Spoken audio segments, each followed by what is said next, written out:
Bonjour, c'est Chloé et vous écoutez le nouvel épisode de votre podcast d'écriture, Quelques lignes.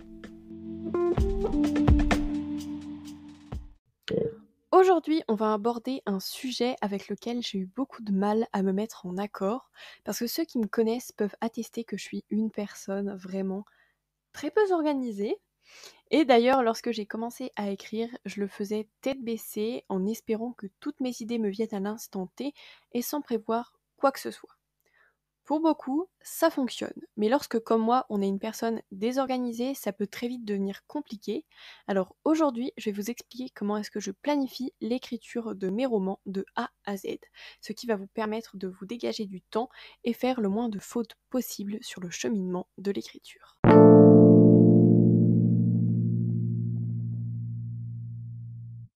Je vous ai brièvement parlé de la planification lors de l'épisode numéro 4 sur les étapes de l'écriture, mais aujourd'hui on va y revenir un peu plus précisément parce qu'il y a beaucoup de choses à voir et à faire lorsque l'on planifie son roman. Et selon moi, c'est une étape qui est réellement cruciale dans l'écriture.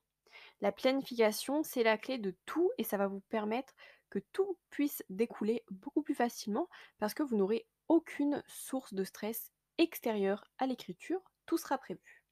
Alors souvent, on peut me dire: «Oui, mais si tout est prévu, tu oublies ton imagination, tu peux avoir, une idée en cours et peut-être que ça va changer un aspect de tout ton roman, du coup ça ne sert à rien».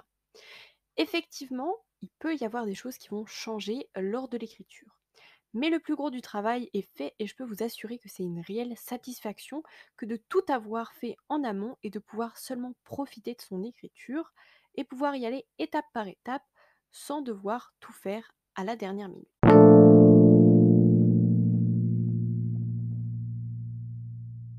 Alors comment est-ce que j'organise une planification? C'est assez simple. Déjà, je vous en ai parlé, j'attends d'avoir une idée de roman qui soit assez mûrie dans mon esprit pour me dire c'est celui-ci que je veux écrire et pas un autre. Une fois que je suis certaine du récit que j'ai choisi, je vais commencer par prendre des morceaux de papier. En général, j'utilise des petits carrés qui font la taille de post-it et je les étends sur une table. Ensuite, au crayon de papier, je vais venir écrire l'intrigue de mon roman en la découpant en chapitres, ce qui va me donner une idée globale de l'histoire.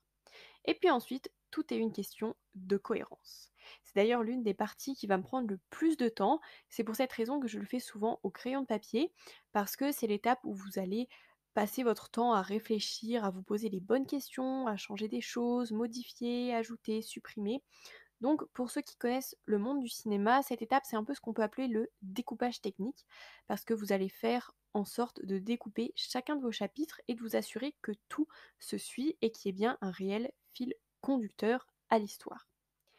Cette étape va également vous permettre de savoir combien de chapitres vous allez avoir à écrire dans sa globalité, à prendre des décisions par rapport à la narration, comme le fait d'adopter plusieurs points de vue, découper votre roman en parties distinctes. Enfin, vous l'aurez compris, c'est une étape vraiment importante pour ensuite savoir tout ce que vous allez avoir à faire sur votre roman.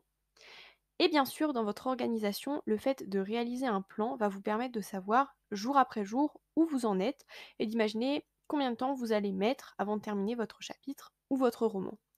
Alors bien sûr, ce découpage sur des petits carrés en papier, c'est le risque de les perdre et de ne plus savoir où on en est, de les mélanger, donc ça peut être assez compliqué. C'est pour ça que je vais vous parler d'un logiciel dont je vous ai déjà rabattu les oreilles à de nombreuses reprises. C'est le logiciel Writer de Margot de Seine et je vous explique de suite pourquoi.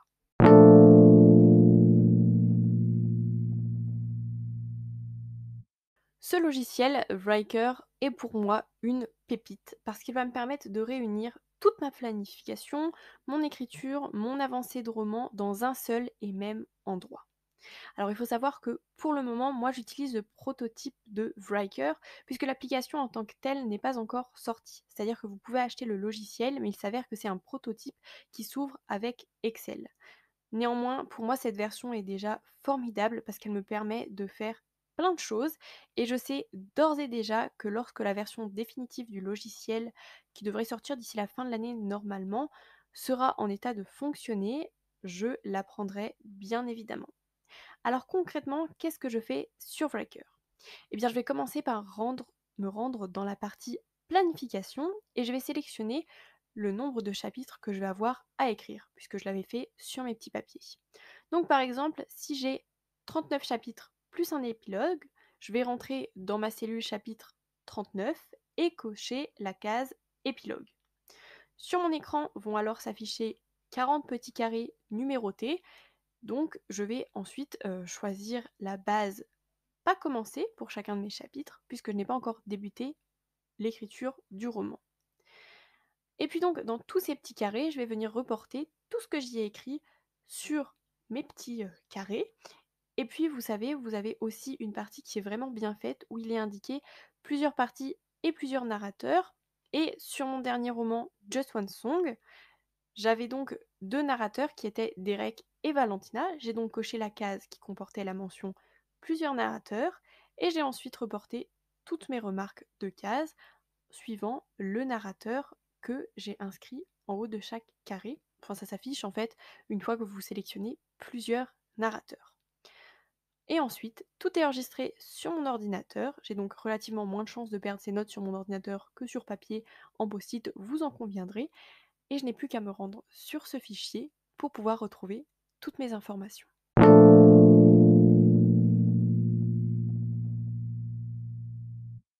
Une fois que j'ai achevé cette partie de la planification sur Writer, je vais passer à la deuxième phase de préparation de mon roman, qui va être la réalisation de mes fiches personnages. C'est d'ailleurs ici qu'on va se rendre compte que planifier son écriture nous permet de savoir quels personnages sont importants et qui intervient à quel moment. Ça nous donne une meilleure idée de ce que l'on devrait avoir à faire, comme on travaille finalement avec ces fiches. Toujours sur le logiciel Writer, je vais ouvrir l'onglet Personnages cette fois et commencer à les créer les unes derrière les autres.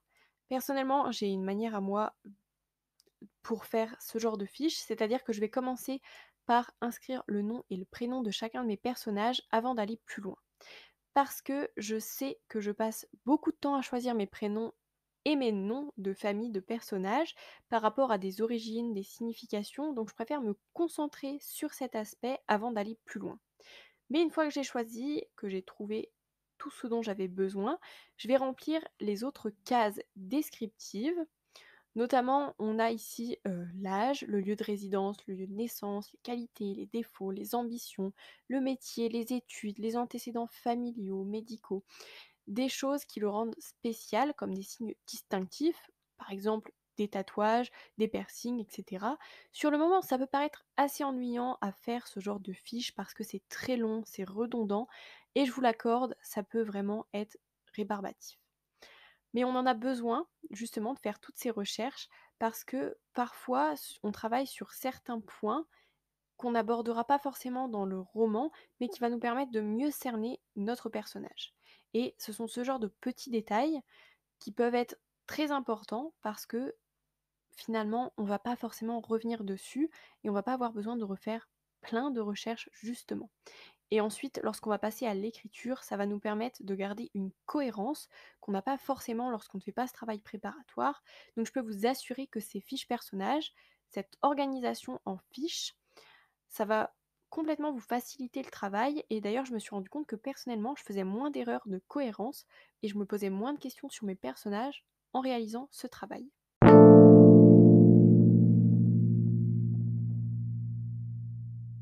Bien sûr, une fois que j'ai effectué toutes mes fiches personnages, d'ailleurs si vous voulez, on abordera ce point dans un épisode complet où on ira plus loin sur la création de personnages et de ses fiches. J'effectue des fiches recherche sur des lieux, des métiers ou encore des milieux, puisque si vous voulez, ce que je privilégie le plus, ce sont les recherches de lieux et notamment tout ce qui va être ville, appartement, ambiance, parce que ce sont des détails auxquels j'apporte beaucoup d'importance et j'aime vraiment y porter une certaine attention. Donc par exemple, lorsque l'on écrit un roman sur une très grande ville comme New York typiquement, puisque c'est là où se sont déroulés mes 2 derniers romans, il est compliqué de faire entrer un contexte géographique aussi important que celui-ci dans un seul roman. Il vaut mieux du coup cibler des arrondissements, comme par exemple Manhattan, et on peut d'ailleurs aller un peu plus loin en ciblant des quartiers bien précis. Pour ma part, dans Forbidden Dance, qui est mon avant-dernier roman, mon personnage principal Amber habitait dans le quartier d'Astoria. Donc je me suis vraiment intéressée à ce quartier, sur comment est-ce qu'on y vit, l'ambiance, la tranche d'âge de la population, les origines, et puis sur les alentours, comme par exemple le lieu où elle se rendait à l'école, donc la Juilliard School à Manhattan.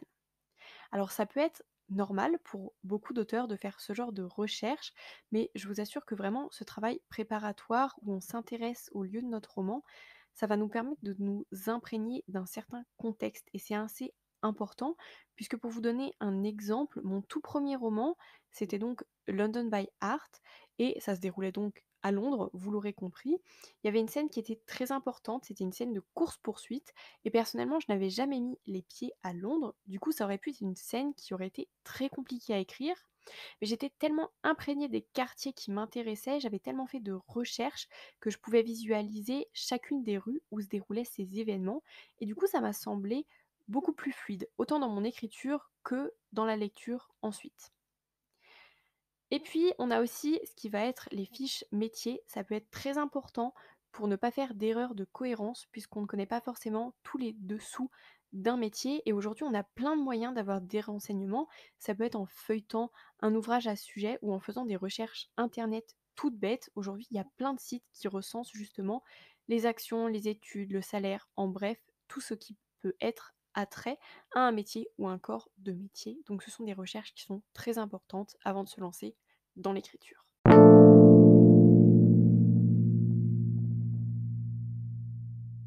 Une fois que toute la chronologie est réalisée et entrée dans le logiciel, toutes mes fiches personnages, métiers, recherches, lieux, etc.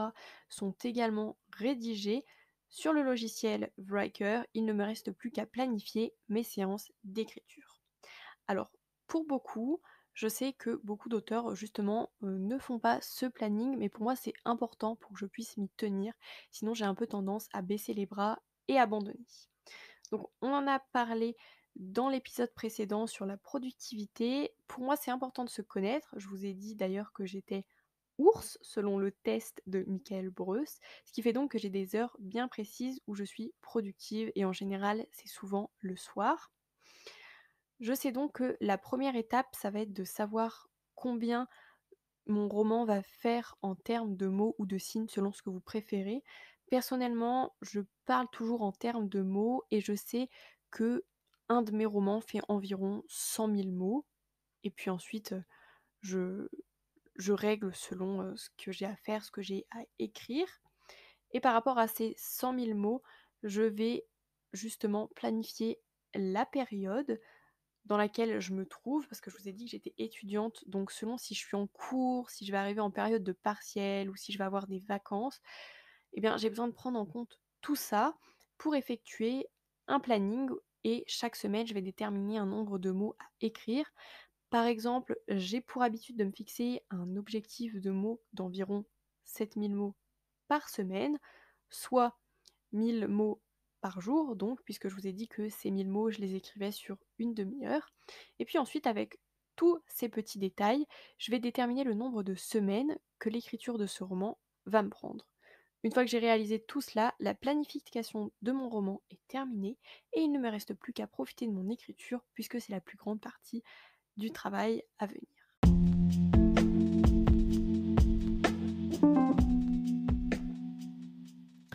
Voilà, je vous ai expliqué très brièvement comment est-ce que la planification d'un roman peut se faire, parce que vous l'aurez compris, j'utilise essentiellement le logiciel Writer qui est une vraie mine d'or, qui me permet de tout connaître de mon roman à l'avance. Du coup, j'avais très envie de vous en parler et de vous partager ce logiciel d'écriture. J'espère que cet épisode vous aura aidé à comprendre à quel point il est important de réaliser des étapes préparatoires pour profiter pleinement de la période d'écriture qui s'annonce ensuite. Et si vous avez d'autres techniques de planification, je serais vraiment ravie de les entendre. En attendant, il ne me reste plus qu'à vous souhaiter encore quelques lignes. À la semaine prochaine!